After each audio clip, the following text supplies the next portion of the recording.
नमस्कार, स्वागत है आपका हमारे चैनल पर। मैं हूं आपके साथ शिप्रा सैनी। उत्तर प्रदेश के कानपुर में हिंसा की जांच जिस रफ्तार से आगे बढ़ रही है, ऐसा लगता है कि गुनाहगारों का बचना बेहद मुश्किल है। पुलिस ने अब तक इस पूरे मामले में 54 लोगों को गिरफ्तार कर लिया है, तो वहीं अब बुलडोजर एक्शन की तैयारी भी कानपुर में शुरू हो चुकी है। जी हां, कानपुर की नई सड़क पर आज बुलडोजर पहुंचा। हालांकि अभी तक कोई कार्रवाई नहीं हुई है, लेकिन माना जा रहा है कि जिस तरीके से उत्तर प्रदेश के मुख्यमंत्री योगी आदित्यनाथ ने इन तमाम उपद्रवियों पर कड़े एक्शन के निर्देश अधिकारियों को दिए थे, उन्होंने साफ तौर पर यह कहा था कि उपद्रवियों को किसी भी कीमत पर बख्शा नहीं जाएगा और इनकी तमाम जो संपत्तियां हैं वो जब्त की जाए, बुलडोजर एक्शन की तैयारी की जाए। और अब कहीं ना कहीं ये माना जा रहा है कि जो बुलडोजर कानपुर की नई सड़क पर देखने को मिला है। हालांकि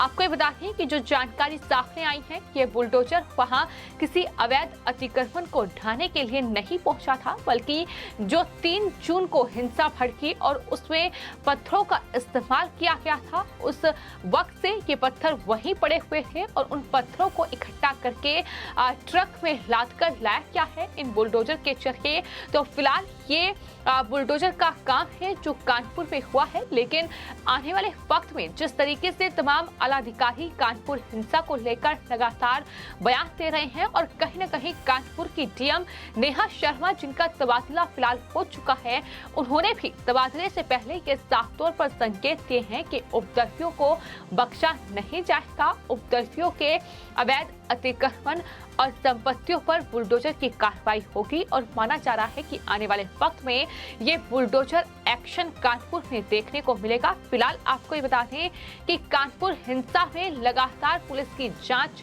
चल रही है और जांच जिस तरीके से जारी है, एक के बाद एक तमाम आरोपियों को पकड़ा जा रहा है और इससे कहीं ना कहीं इन तमाम दंगाइयों में, उपद्रवियों में बेहद खौफ नजर आ रहा है। 54 आरोपियों को अभी तक गिरफ्तार किया जा चुका है। इस पूरे मामले में पुलिस ने एक स्थानीय नेता को भी गिरफ्तार किया है। वहीं अब शहर में बुलडोजर चलने की तैयारी भी शुरू हो गई है। कानपुर में नई सड़क और आसपास के क्षेत्रों में अवैध रूप से बनी इमारतों पर बुलडोजर चलने वाला है, जो जानकारी लगातार सामने आ रही है।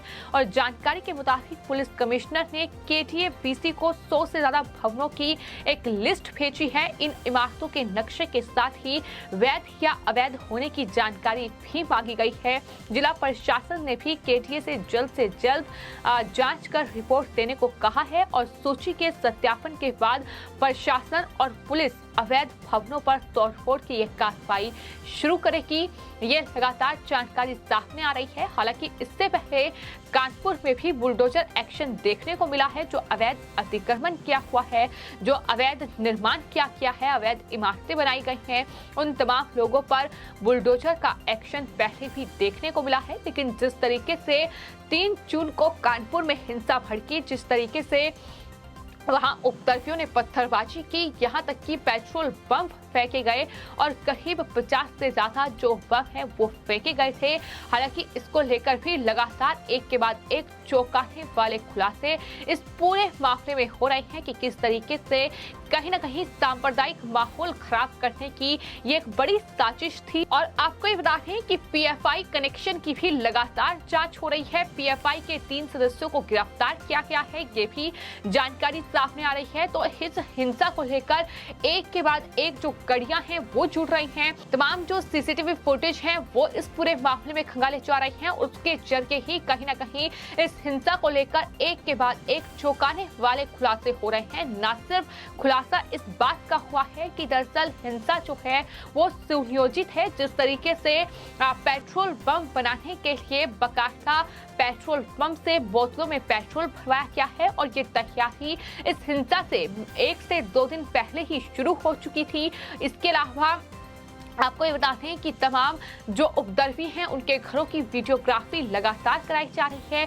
हिंसा में नाबालिग बड़े पैमाने पर शामिल हैं, ये भी जांच में सामने आया है। तो लगातार जांच जारी है। फिलहाल आपको ये बताते हैं कि जो डीएम है नेहा शर्मा, उनका तबादला कर दिया गया है, लेकिन नेहा शर्मा ने ये साफ तौर पर संकेत दिए हैं। उन्होंने कहा है कि उपद्रवियों के अवैध ठिकानों पर बुलडोजर चलेगा, ये उनकी तरफ से कहा गया है। तो कानपुर विकास प्राधिकरण से फिलहाल लिस्ट मांगी गई है कि क्या जो चिन्हित संपत्ति की गई है वो कौन सी वैध है, कौन सी अवैध है, और उन्हें चिन्हित करके ही बुलडोजर की कार्रवाई आगे फिलहाल होगी। तो जो तस्वीरें कानपुर से निकलकर सामने आ रही है उसके मुताबिक ये माना जा रहा है कि आने वाले वक्त में बुलडोजर का बड़ा एक्शन कानपुर में देखने को मिल सकता है। दरअसल उत्तर प्रदेश में सीएम योगी आदित्यनाथ ने जिस तरीके का नेतृत्व अभी तक किया है, जिस तरीके से सत्ता संभाली है, उसमें बुलडोजर एक्शन देखने को जरूर मिला है। बुलडोजर बाबा के नाम से योगी आदित्यनाथ को जाना जाता है। अब एक नई पहचान उन्हें मिल चुकी है। जिस तरीके से तमाम उपद्रवियों और इन तमाम अतिक्रमण जिन लोगों ने किया है उनके खिलाफ जो बुलडोजर एक्शन हुआ है, यहाँ तक कि उत्तर प्रदेश विधानसभा चुनाव में भी बाकायदा बीजेपी की तमाम रैलियों में बुलडोजर खड़े नजर आए।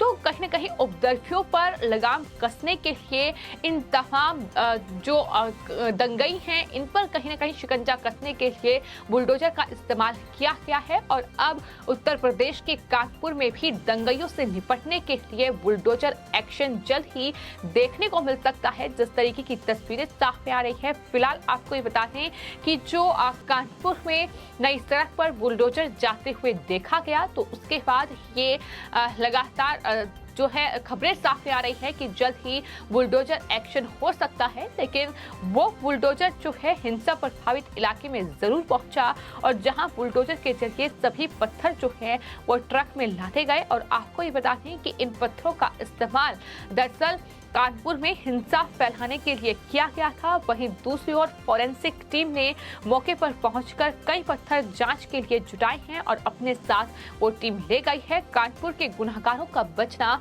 अब नामुमकिन है। जिस रफ्तार से पुलिस की जांच लगातार आगे बढ़ रही है, जिस अंदाज में कार्रवाई हो रही है, उससे जाहिर तौर पर तमाम उपद्रवी जो हैं वो बेचैन हैं, परेशान हैं।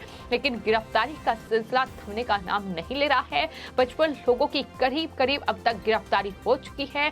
तमाम जो आरोपी हैं, तमाम जो दंगई हैं, उनके पोस्टर भी बाकायदा जारी कर दिए गए हैं। तमाम जो पोस्टर हैं वो सोशल मीडिया पर भी जारी हैं, और सोशल मीडिया पर भी उन तमाम पोस्टर को जारी किया गया है ताकि इन आरोपियों की पहचान हो सके, ताकि इनकी गिरफ्तारी हो सके। और इस पूरे मामले में आखिर साजिश किसकी थी, आखिर कौन इस तरीके की सांप्रदायिक हिंसा फैलाने के मकसद से इस तरीके से जुमे की नमाज का सहारा लिया गया, ये तमाम चीजें हैं जो फिलहाल जांच का विषय इस पूरे मामले में बनी हुई है। जिस तरीके से पुलिस प्रशासन की जांच आगे बढ़ रही है, एक के बाद एक तमाम जो कड़ियां कहीं न कहीं इस पूरे मामले में जुड़ रही हैं, तमाम सीसीटीवी फुटेज से खुलासे हो रहे हैं, वो अपने आप में चौंकाने वाली है कि किस तरीके से उत्तर प्रदेश का खास तौर पर ये सांप्रदायिक माहौल बिगाड़ने के लिए इस तरीके से नाबालिगों का इस्तेमाल किया गया। लेकिन अब उपद्रवियों को बख्शा नहीं जाएगा, ये न सिर्फ जिला जो प्रशासन है वो कह रहा है, बल्कि इसके अलावा उत्तर प्रदेश के मुख्यमंत्री योगी आदित्यनाथ भी दंगइयों पर एक्शन की बात कह चुके हैं, अधिकारियों को निर्देश दे चुके हैं। और जिस तरीके से बुलडोजर कानपुर की सड़कों पर देखने को मिल रही है, इसमें कहीं न कहीं ये तय माना जा रहा है कि जो डिटेल कानपुर विकास प्राधिकरण से मांगी गई है, जल्द ही कानपुर विकास प्राधिकरण इस पूरे मामले में प्रशासन को डिटेल देगा। और उसके बाद इन तमाम जो अवैध निर्माण हैं, जो अवैध बिल्डिंग्स खड़ी की हुई हैं, जो तमाम उपद्रवी हैं, उनके घरों पर बुलडोजर चलेगा। फिलहाल आपकी इस पूरे मामले पर क्या राय है, हमें कमेंट बॉक्स में जरूर लिखें और चैनल को सब्सक्राइब करें। धन्यवाद।